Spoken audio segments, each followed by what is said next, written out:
هموطنان گرامی سلام عرض می‌کنیم خدمت شما در دومین روز بهار. عجب فصلی این بهار و چقدر گفتنی تو همین کلمه کوتاه دو سیلابی 4 حرفی نهفته است.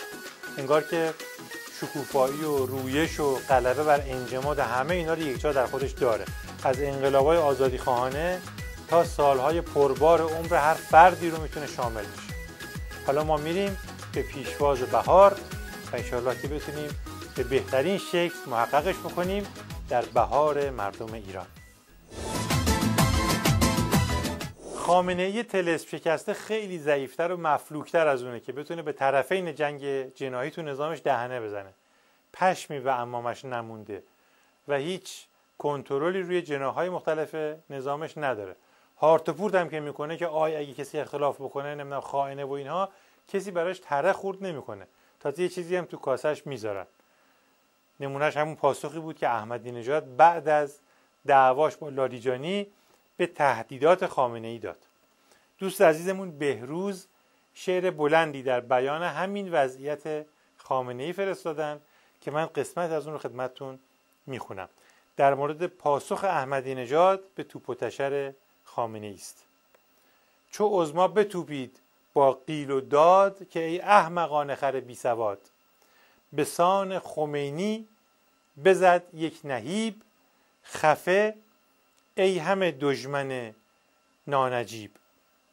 شما همه نوکران منید، چرا بر سر یکدیگر میزنید؟ کلاهش ولی هیچ پشمی نداشت، مگر احمدی توی کاسش گذاشت. یکی نامه بنوشت از روی درد و با پست جیمیل ارسال کرد. بدو داد پاسخ همان بزنژاد که ای رهبر دودی بدنهاد، من آنم که بر سر بود حاله ام، تصور نکن بنده بزغاله ام. منم احمدی گاو میدان جنگ، کنم عرصه را باز من بر تو تنگ. البته به نظر میرسه که عرصه بر کل نظام رو به سقوط آخوندی هرچه تنگتر شده.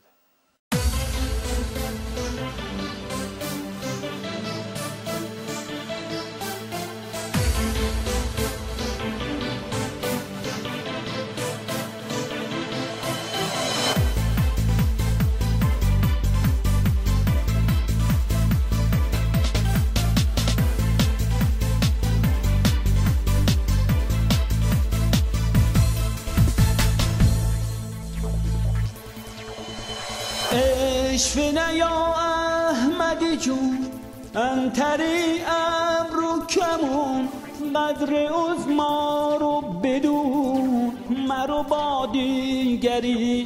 دم پای خورده تو سرت، تو رو جون پدرت مرو با دیگری. چشم باید اینجوری شه ها، باید سرخ شه. عظما همش منتظره این مشایی بپره، که تو باز کر خره تا کمر خم بشی. مجلسی ها میگن برو، چسبیدن خفت تو رو که تو رسوا بشی. اشفنه یا احمدی جون انتری ابرو کمون، قدر عظما رو بدون مرو با دیگری. دم پای خورده تو سرت، تو رو جون پدرت مرو با دیگری. تا فوش ندادن مردم، خب بسه دیگه اینو بزن کناری یا ابو علفی رو. خدایا این مشایی رو امشب بکشه.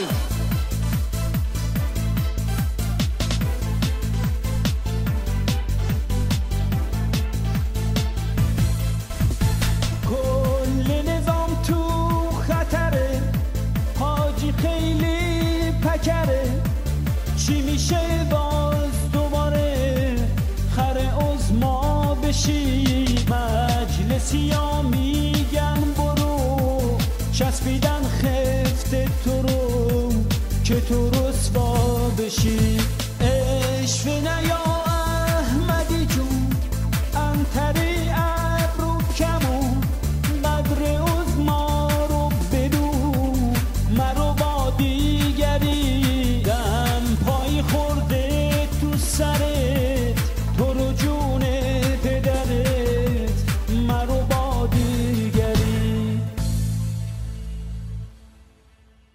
باشین دوستان، آماده باشین، میخوام پرتاب بهاری رو بکنم. بگیر که بهار اومد.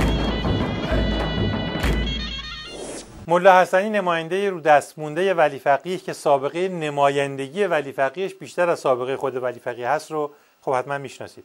کلا سهمیه عقل و شعور درست حسابی بهش نرسیده. خیلی هم اصرار داره که مزخرفاتش رو به شکل‌های مختلف به گوش همه برسونه. از انتشار خاطراتش به صورت کتاب تا خطبه‌های نماز جمعه‌اش که سرجم کرده و اینها، خلاصه به طور فعال این مزخرفات رو منتشر میکنه و محیط زیست رو آلوده میکنه. یه بار محاسبات مشهوری کرده بود در مورد تفاوت سال میلادی با سال شمسی که توش به مسلمانان مژده میداد که 700 سال از غربی‌ها جلوترن، چون سال شمسی 1380 خورده‌ای بود اون موقع و سال میلادی 2000 خورده‌ای. یعنی میگفت 700 سال دیگه ما فرصت داریم تا برسیم به این نقطه‌ای که غربی‌ها هستن. دوست گرامی ماندانا از ارومیه خواستن که یک طنز در مورد ملا حسنی به عنوان عیدی تقدیم کنیم. ما هم گفتیم چشم.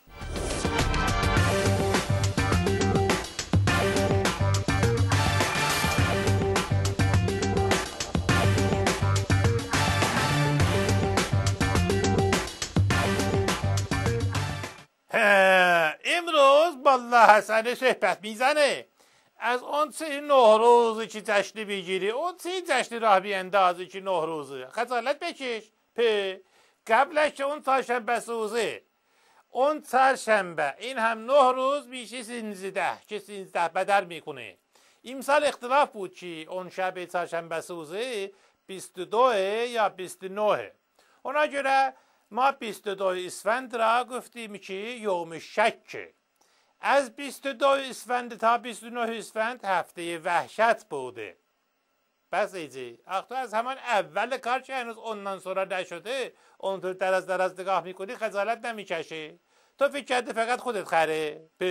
نه خیر، شما ساکت باش، خودم دست دارم جوابش را میدهم. تو همان بدبخت بنوا که دوستت سبزه بود اون سال 13 بدر انداختش توی رودخانه. خجالت بکش بدبخت بنوا.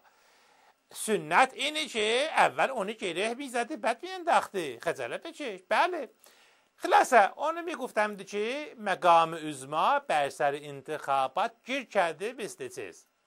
من خودم در نشست ائمه جماعت بودم که با ایشان که روبوسی کردم دیدم گردنش خیلی بومیده.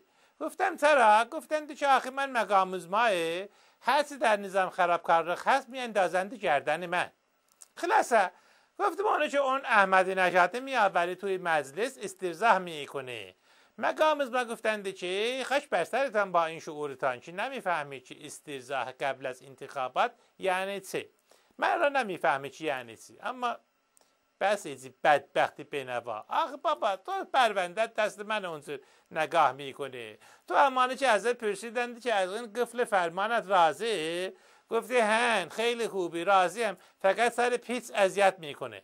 آخه گماز بس ایزی با قفل فرمان که نمیشه رفته سر پیچ. دفعه میزاندیزی کسی که به فرمانش قفل میزنه شعور دارد مسیر صاف میرود که نخواهی میپیچه.